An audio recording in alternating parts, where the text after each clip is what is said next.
Hey everyone, I wanted to talk you through some of the ways that I think through how to start a hand lettering project. Something that I recommend having is a nice sharp pencil. You could use a mechanical pencil.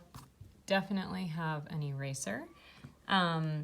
Mechanical pencils can be a little bit hard sometimes. Make sure you're always drawing with a really light touch when you're first planning things. So I have a few quotes. I have a few contenders here. This one is way too long, unfortunately, as is this one, even though I really like them. You have to really believe not only in yourself, you have to believe that the world is actually worth your sacrifices. These are both Zaha Hadid quotes that I really like. Your success will not be determined by your gender or your ethnicity, but only on the scope of your dreams and your hard work to achieve them. Sort of a more condensed quote from her is, I really believe in the idea of the future. There's some other quotes. This is sort of a positive affirmation. I am capable of creating a positive change. And these are some art quotes from famous artists, Picasso, of course. Art washes away from the soul the dust of everyday life. That's a quote I've always loved. And art is something that makes you breathe with a different kind of happiness.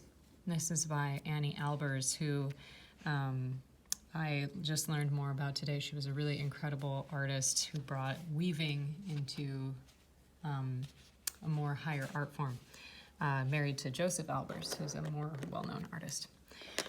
Some things to think about as you're working, as we talked about before. Word hierarchy. What are your most important words going to be?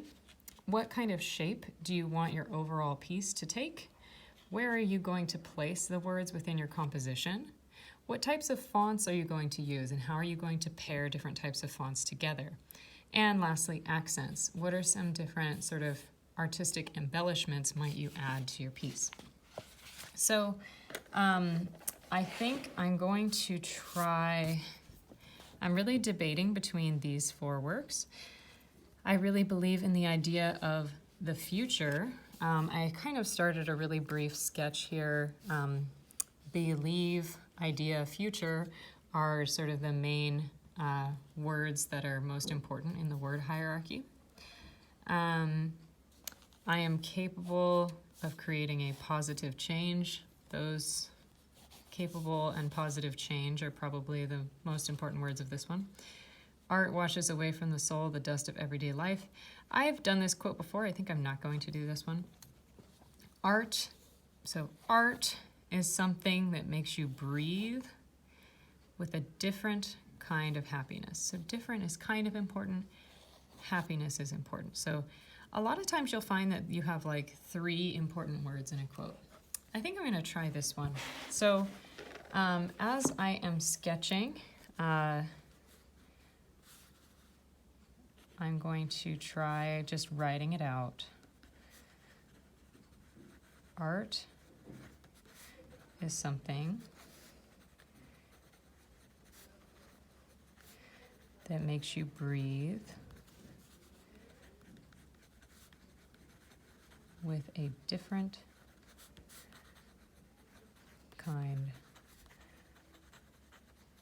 of happiness. So I'm really feeling maybe an oval shape for this, or maybe like I wonder about making like a lung kind of shape, because it's like breathing.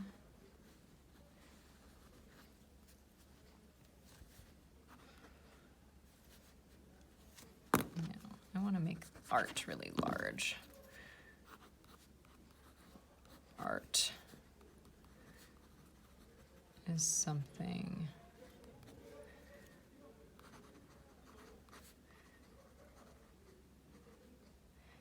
that makes you breathe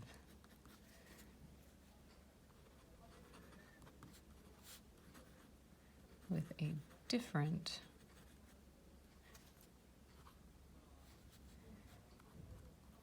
kind of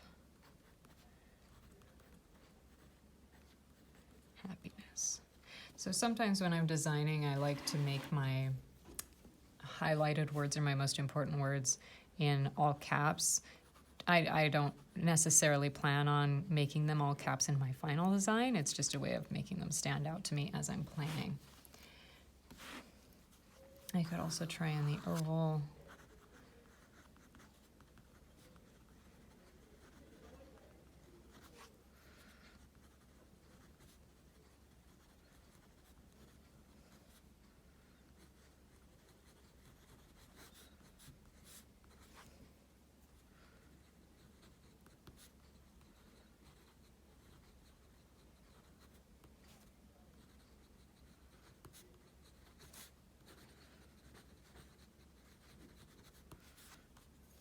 So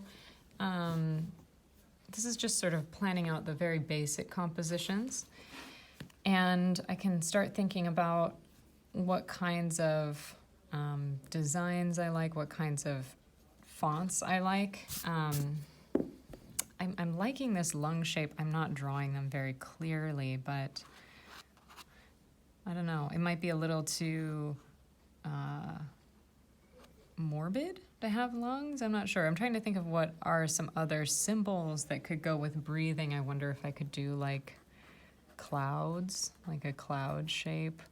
If I could do like a wisp kind of a shape, like a wind, abstracted sort of wind kind of pattern could be interesting. So just thinking through, like, what are some shapes that match with your idea?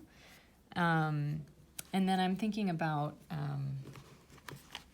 when I'm thinking about fonts, I can think about, I have lots of different resources for you guys to look at of just looking at different types of fonts, different shapes, different weights, different styles, and thinking about how those match with the message that you're looking for. So I think happiness might be more of like a swirly kind of font. Breathe also might be like sort of a wispy font to give the sense of air. Art, I think I want to be pretty bold and an artistic kind of font. And these words, art is something that makes you, these are kind of like connector words, and there's a lot of them, so I think I'm going to have to think about how to break that up a little bit. Yeah, so this is sort of where I would start with this kind of process. So I went from figuring out which quote worked best. This quote, by the way, has 13 words in it, so it's a pretty good length. It's not too long. It's a little bit on the longer side. I would recommend that you find a quote that's between 6 and 15 words in length. This quote, the "you have to believe in yourself" quote, is 21 words long, so it's way too long. I am capable of creating a positive change is 8 words long. So there's just a lot to think about. I don't want you to feel overwhelmed by your choices at the beginning, but just start to kind of go through this process. I think it's useful to think about shapes first, placement of your words. This is a good step-by-step. So word hierarchy is first, shape is second, placement is third, fonts are fourth, and accents is fifth. So I can think about accents as well. Some accents that you can try are things like banners. So, you know, like a ribbon kind of thing. So this might be nice for the art quote here. I could try something like this. I could do, yeah, something like this. I could put art in here. There are other banners or things like buntings, which is like a series of flags on a string. So you can write letters inside of there. Flourishes are swirls, and there's a great video that I will share with you guys about all of these types of accents. And dividers is, as you start to think about your overall composition, you might want to make dividers or like lines in between. There's lots of different types of dividers you could use. And lastly, arrows. You can always do arrows pointing to certain things, like if you want to emphasize the importance of something, those would be a potential addition. And of course, there's always things like leaves or flowers, different sort of artsy things you could add to the borders or to highlight certain areas of your piece, depending on what kind of a style you're going for. So I hope this was helpful to think about the beginning stages of your work, and I wish you all a lot of luck in creating your hand lettering pieces. I'm sure they're all going to be super awesome.